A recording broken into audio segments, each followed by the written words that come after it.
Hello नमस्कार दोस्तों। आज की वीडियो में आपको बताना चाहेंगे पाठ 2 लक्ष्मी। इसे लिखा है गुरुबचन सिंह ने। अगर आप चैनल पर नए हो तो सब्सक्राइब कर दीजिए। सब्सक्राइब करने के बाद बेल आइकन दबा दीजिए।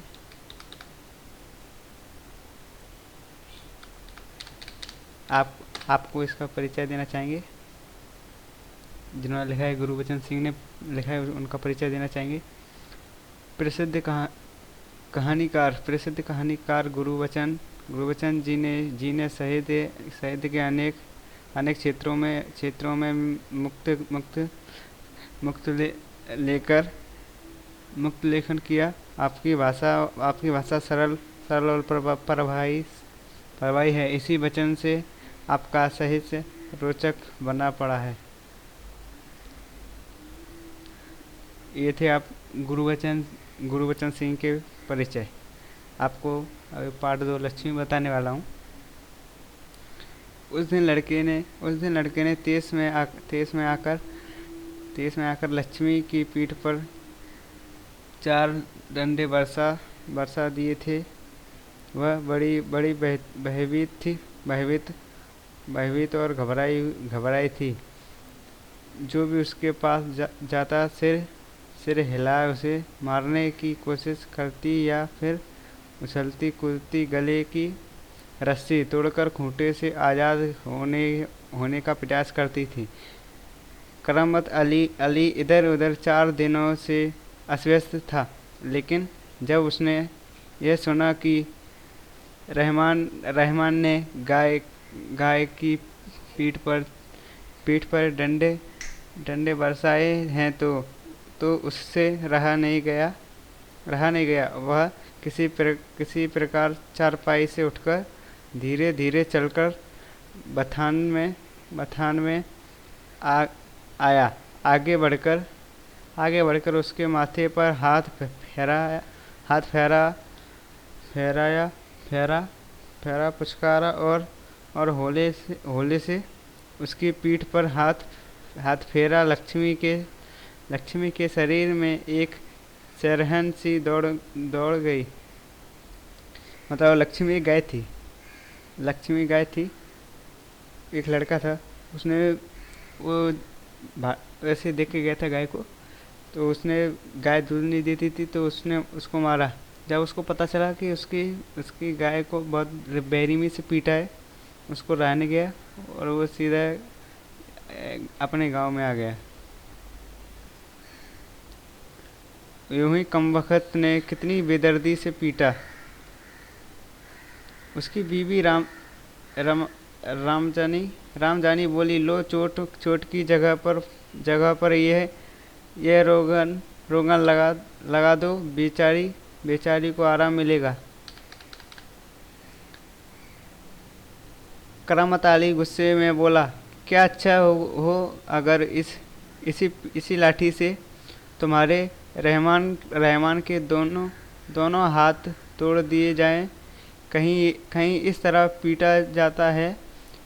रामजानी बोली, लक्ष्मी ने आज भी दूध नहीं दिया तो उसकी सजा इसे कठिनाइयों से दी गई। रहमान से गलती हो गई, इसे वह भी कबूलता है। रामजानी कुछ क्षण खड़ी रही, फिर वहाँ से हटती हुई बोली, देखो अपना ख्याल रखो। पाँव इधर उधर गया तो कमर सिकवाते रहोगे।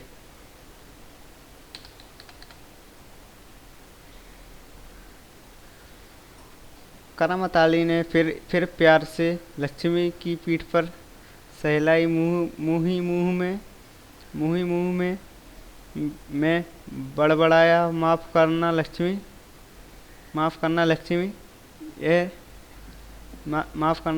रहमान बड़ा मूर्ख है। उम्र के साथ तू भी बूढ़ा हो गई है। डेयरी फार्म डॉक्टर ने तो पिछली बार ही कह दिया था यह तेरा आखिरी वर्ष है। लक्ष्मी शांत खड़ी रही, अपने जख्मों पर तेज तेज तेज लगवाती रही। वह करामत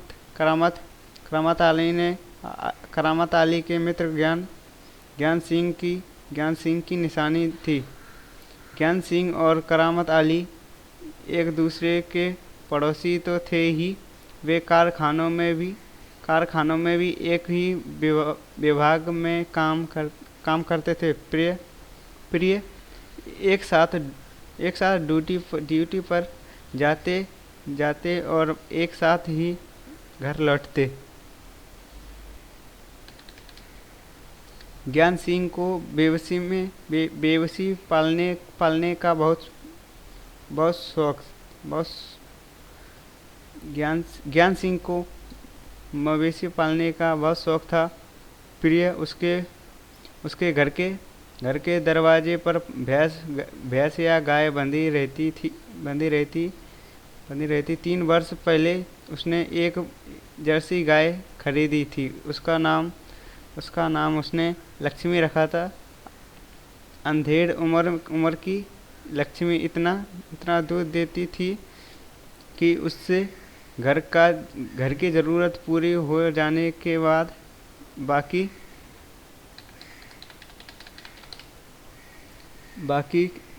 के कुछ घरों में चला जाता। दूध बेचना ज्ञान सिंह का धंधा नहीं था।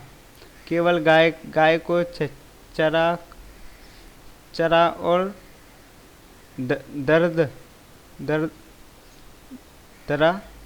दरा आदि देने के लिए कुछ पैसे लुटा लेता था। नौकरी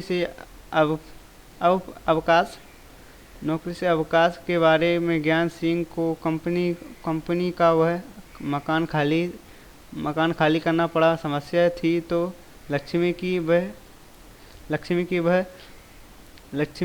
को किसी भी हालत में बेच नहीं सकता था। उसे अपने साथ ले जाना भी संभव था। जब अवकाश में 10-15 दिन ही रह गए तो करामत अली से कहा, मियाँ अगर लक्ष्मी को तुम्हें सौंप दूँ तो क्या तुम उसे स्वीकार करोगे? मियाँ करामत अली ने कहा था, नेकी और पूछ में भला, तो इससे बड़ी खुशनसीबी के लिए और क्या हो सकता है। करामत अली ने पिछले 1 वर्ष से उस गाय की सेवा करता चला आ रहा था। गाय की देखभाल में कोई कसर नहीं रखी थी। करामत अली को लक्ष्मी की पीठ पर रोगन लगाने के बाद भी इत्मीनान नहीं हुआ। वह उसके सिर पर हाथ फेरता रहा। लक्ष्मी